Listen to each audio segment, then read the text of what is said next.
Good morning, everyone. I'm Apeksha, Assistant Professor in Indraprasth Law College. Our today's topic will be Union Parliament. The Unit 1, Union Parliament and its organization. This is first lecture. Let's begin. So what is Parliament? It is given under Article 79, which says about Constitution of Parliament. Alright. Now, Parliament is the legislative organ of the Union government. Legislative organ, the one who makes law. And it also occupies a central position in the Indian democratic political system. Due to the adoption of the parliamentary form of government, also known as Westminster model of government. Right? So, Article 79 to 122, if I specifically talk about the Constitution, our Indian Constitution articles, then 79 to 122 in Part 5 of Constitution, it deals with the organization, composition, duration, officers, procedure, privileges, power and so on about Parliament. And our today's topic will be organization. In the next lectures, we will be doing composition, then duration and all. Parliament privileges, we'll be doing duration in this lecture itself. So I start with the organization of Parliament.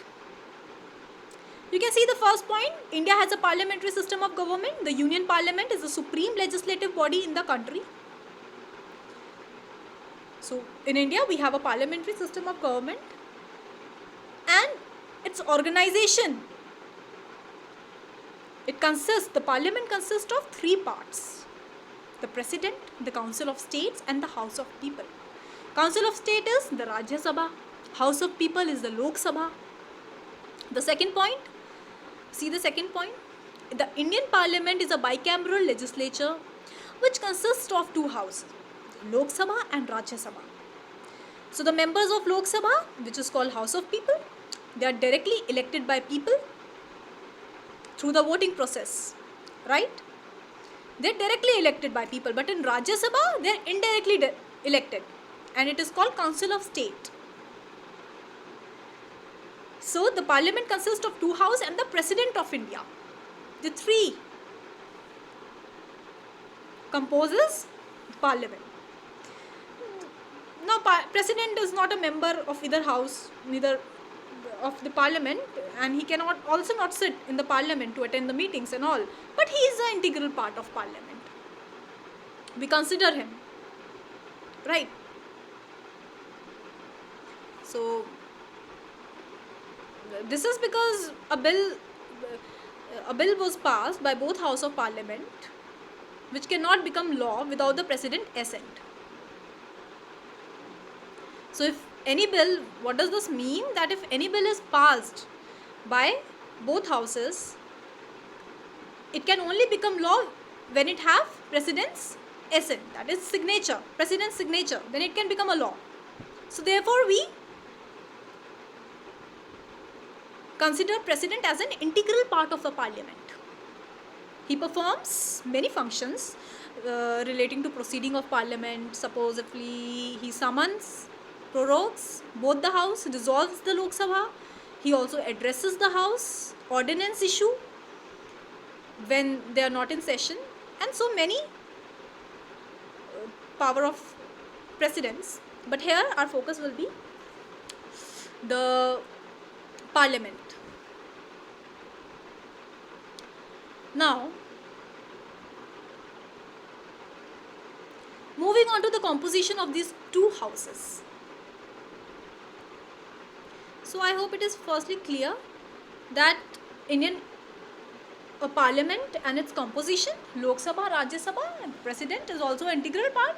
We will be in next slide, we'll be doing about composition of Rajya Sabha and Lok Sabha.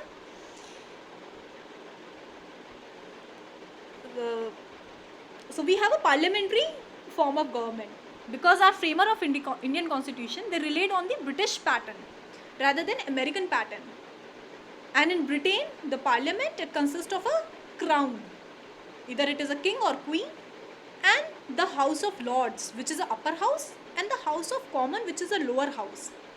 This is the system of Britain. But in America, president, he is not a integral part of legislature. In USA, legislature, which is known as a Congress, it consists of upper house, which is the Senate, and the lower house of representative, that is lower house. So president is not a part of legislature. The parliamentary form, so, and we have relied on the British pattern and not an American pattern. So the parliamentary form of government, it emphasizes on the interdependence between legislative and executive organ. And therefore, we have the president in parliament, like the crown in parliament in Britain. So, moving on to the composition of two houses. So, the maximum strength of Rajya Sabha, it is 250, out of which 280 are to be representatives of the state and union territory, right? And at present, Rajya Sabha has 245 members. Of these, 229 members, they represent the states, 4 members represent UT, Union Territory, and 12 members are nominated by the President. And under Indian Constitution, fourth schedule of Constitution, it deals with the allocation of seats in Rajya Sabha to state and union territories. Now, representation of states. The representative of the state in Rajya Sabha, they are elected by the elected member of the state legislative assemblies. An election is held with the system of proportional representation, which means a single transferable vote. So how is the election being held? By single transferable vote. Seats are allotted to the states in Rajya Sabha on the basis of population, and therefore the representatives also vary from state to state. Like in Uttar Pradesh, 31 members, while from Tripura they have only 1 member, right? But in USA we have different, like in USA all states are equal representation in Senate, irrespective of their population, they have equal representation, but we have the representation on basis of population in Rajya Sabha, right? Moving on to representation of the union territory. Now, the representatives of each union territory in Rajya Sabha, they are indirectly elected by member of an electoral college. This election is also held with the system of proportional representation by the same method as the previous one, single transferable vote. Now, out of 7 union territory, only 2, Delhi and Puducherry, they have representation in Rajya Sabha. Then nominated members, President nominate 12 members in Rajya Sabha. They should have some special knowledge, some experience, practical experience in art or literature, science, social service. President have power to nominate the 12 members. For anyone having such special skills or any eminent person without going any through process of election. So that is the whole process, composition of Rajya Sabha. While if I talk about Lok Sabha, in Lok Sabha maximum strength is 552, out of which 530 members, they are representative of state again, right? This is about Lok Sabha. Maximum strength is 552, 530 members are to be representatives of the union territory, and 2 members, they are again to be nominated from president, by the president from the Anglo-Indian community. Alright. So this is how the whole thing is.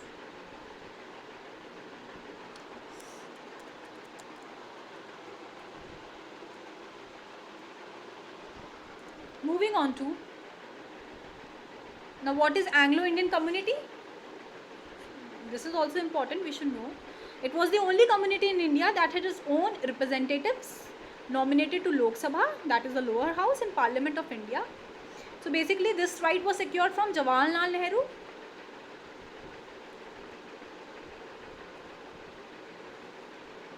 All right. Now let's move on to representation. And every Indian citizen who is above 18 years of age and who is not disqualified under the provision which is given under Constitution, which makes a person eligible to vote at such election, they have right. Voting age was reduced from 21 to 18 years in the 61st Constitutional Amendment Act 1988. This point is important. So you may note it, that voting age, it was reduced from 21st to 18 year by which Constitutional Amendment Act? 61st Constitutional Amendment Act 1988. Moving on to representation of Union Territory. Now the Constitution has empowered the Parliament to prescribe in which manner the choosing of representatives of Union Territory in Lok Sabha. So in the same way, accordingly, the Parliament have they enact Union Territory Direct Election to House of People Act 1965, through which Lok Sabha members are chosen by direct election from the Union Territory. So the Direct Election to House of People Act 1965. Then nominated members, 2 members could be nominated, right? President can again do it, and Rajya Sabha, how many? 12 members were doing it. Now, system of election to Lok Sabha.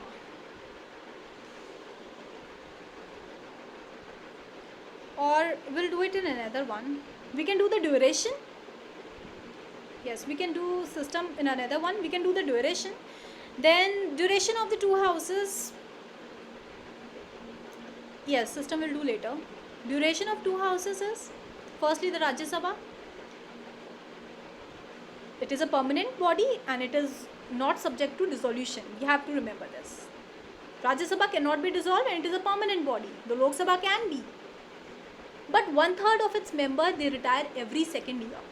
That is the duration of the Rajya Sabha. The member, 1/3 member retire every 2nd year, and the seats are again filled up with fresh elections, presidential nomination at every 3rd year beginning. Right?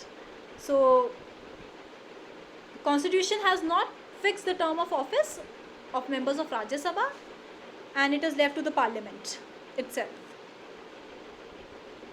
And therefore, according to the Representation of People Act 1951, it provides the term of office of member of Rajya Sabha, it has to be 6 years.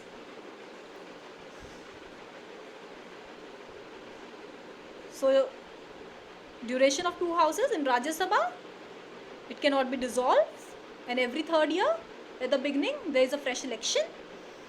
Perfect. Then duration of Lok Sabha, if we talk about Lok Sabha, its term is 5 years, and if it get dissolved, President is authorized to dissolve the Lok Sabha at any time before the completion of 5 years, and this thing cannot be challenged in a court of law. If a president, I think I have written this. No, this is not written. Yes, the last point, completion of 5 years, and this cannot be challenged in a court of law. Whereas the term of Lok Sabha, it can be extended during the period of national emergency. In emergency, I will be doing it in later classes, so you will be clear about it. But this extension, it cannot continue beyond a period of 6 months, and after emergency has ceased to operate. So that's the whole duration of Lok Sabha, and Rajya Sabha, it is for 5 years and it is for 2 years, and it cannot be dissolved. Lok Sabha can be dissolved, President can do that, it cannot be challenged in court of law, and so many points. So this is the very beginning of Union Parliament, a general basic lecture about it. Thank you, and in the next one we'll be doing about, we have done organization. In next one we will do parliament privileges and the functions of parliament, Composition we have already done. Yes, we'll be doing the two remaining topics. Thank you.